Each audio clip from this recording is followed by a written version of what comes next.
Close your eyes, exhale, feel your body relax, and let go of whatever you're carrying today. Well, I'm letting go of the worry that I wouldn't get my new contacts in time for this class. I got them delivered free from 1-800-CONTACTS. Oh my gosh, they're so fast. And breathe. Oh, sorry. I almost couldn't breathe when I saw the discount they gave me on my first order. Oh, sorry.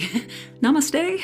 Visit 1-800-CONTACTS.com today to save on your first order. 1-800-CONTACTS. Every holiday shopper's got a list, but Ross shoppers, you've got a mission. Like a gift run that turns into a disco snow globe, throw pillows, and PJs for the whole family, dog included. At Ross, holiday magic isn't about spending more, it's about giving more for less. Ross, work your magic.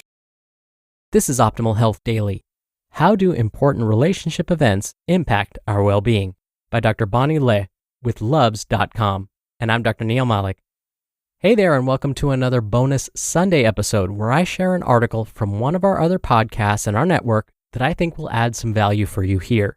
Today's post comes from Optimal Relationships Daily, where Greg reads articles to you each day that help you improve the many relationships in your life. So with that, here's his narration and commentary as we optimize your life. How do important relationship events impact our well-being? By Dr. Bonnie Le with Luvze.com. Perhaps no life events fill us with more joy or sadness than those that involve important relationship partners.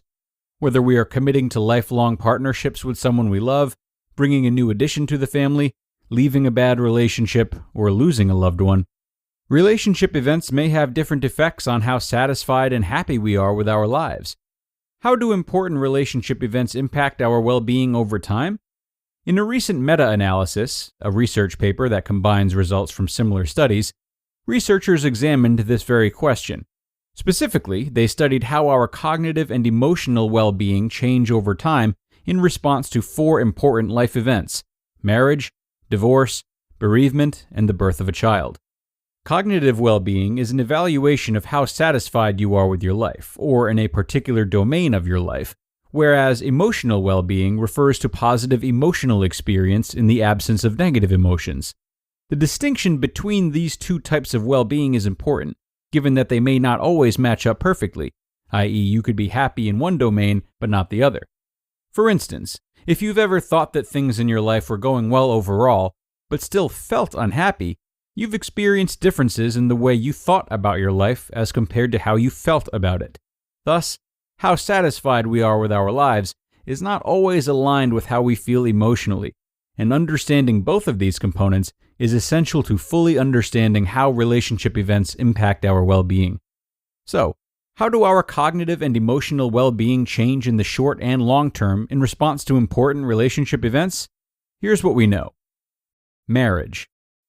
After people get married, emotional well-being doesn't change very much from before marriage. However, marriage does have an important impact on cognitive well-being, in both how generally satisfied people are with their lives as well as in their relationships. Getting married increases people's life satisfaction, but not relationship satisfaction shortly after marriage. Marital satisfaction and relationship satisfaction, which is particularly high before a marriage, return to baseline levels of satisfaction over time. These changes were consistent for both men and women, and couples who married when they were older experienced greater increases in well-being upon getting married. Divorce. The long-term impact of divorce indicates people tend to experience mild drops in satisfaction with life immediately after a divorce. However, satisfaction with life then increases over time after these initial declines. Within this meta-analysis, there were few longitudinal studies that were identified that measured satisfaction with life in particular, but other research has indicated that divorce is associated with declines on other measures of well-being, including increased depression, decreased global happiness, and decreased purpose in life. Bereavement. Bereavement is one of life's most negative events, and the results of the meta-analysis indicate this is true in both the short and the long term on both aspects of well-being. Losing a spouse is tied to extremely strong drops in both life satisfaction and emotional well-being. However, over time, both life satisfaction and emotional well-being increase.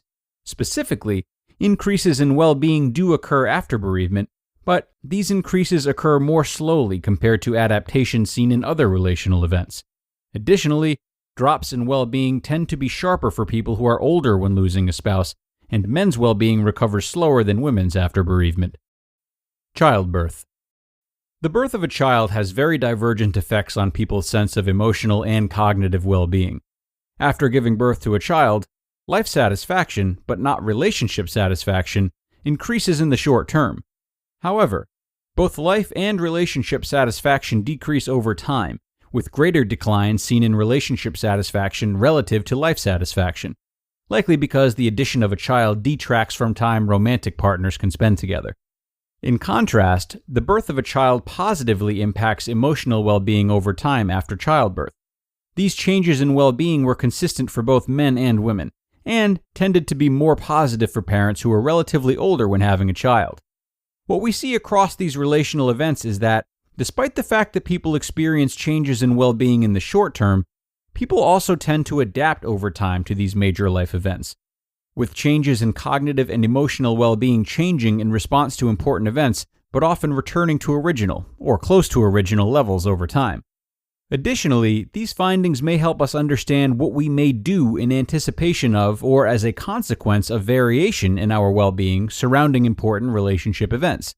For instance, as the honeymoon phase begins to drop after marriage, couples may engage in self-expanding activities to keep the romance alive in their relationships. Parents who experience declines in life satisfaction after the birth of a child may recognize the emotional joy that parenthood brings. In times of divorce or bereavement, people may seek social support from close friends and family to buffer the negative effects of well-being in these difficult times. Lastly, in times of drops of well-being due to relational events, people may also find solace in knowing that returning to relatively greater well-being may just be a function of time. You just listened to the post titled, "How Do Important Relationship Events Impact Our Well-Being?" by Dr. Bonnie Lay with Luvze.com. Running a business online? Instantly build trust with your customers with a domain and matching professional email from GoDaddy so people know you mean business. And there's never been a better time. Visit godaddy.com/GD now and you can get a domain and professional email plan for just 99 cents a month for 1 year. That's a little price for a lot of credibility. Choose the domain that's right for you and a professional email to match. Go to godaddy.com/GD now and look legit. That's godaddy.com/GD now. New customer purchases only. Products auto-renew separately. See terms on site. Right now, there's a talented person out there who could take your company to the next level. Do you want to hope they see your job post before your competitors? Or do you want to match with them with Indeed sponsored jobs? Sponsored jobs boost your post for quality candidates so you can reach the exact people you want faster. I love that Indeed speeds up hiring. When I've hired in the past, the process was overwhelming. I wish I'd used Indeed. Spend more time interviewing candidates who check all your boxes. Less stress, less time, more results now with Indeed sponsored jobs. And listeners of this show will get a $75 sponsored job credit to help get your job the premium status it deserves at Indeed.com/health. Just go to Indeed.com/health right now and support our show by saying you heard about Indeed on this podcast. Indeed.com/health. Terms and conditions apply. Hiring? Do it the right way with Indeed. Thank you so much to Dr. Bonnie for an extremely well-researched and insightful post today. A lot of really interesting takeaways, needless to say. But of course, the overarching one and the most important one that we can all apply in times of our own hardship or helping others through their times of hardship is that we can adapt. Not only can we adapt, but we do quite naturally. In the face of major events, both positive and negative, we are bound to return to some kind of stasis. While this might take the wind out of some people's sails regarding really exciting life events, instead, I recommend seeing it as yet another reason to not get extremely attached or overestimate the value of anything in your life, big or small, good or bad. We all have the power to rebalance, and trying to convince ourselves otherwise, it only delays our progress. So a great article today, one of my favorites. We are done though, so thank you all for being here and enjoying this one with me. I hope it's left you with some important things to reflect on, and I also hope you'll come back for more tomorrow. I will be back with you with more great content, so don't miss out. I'll see you then, where your optimal life awaits.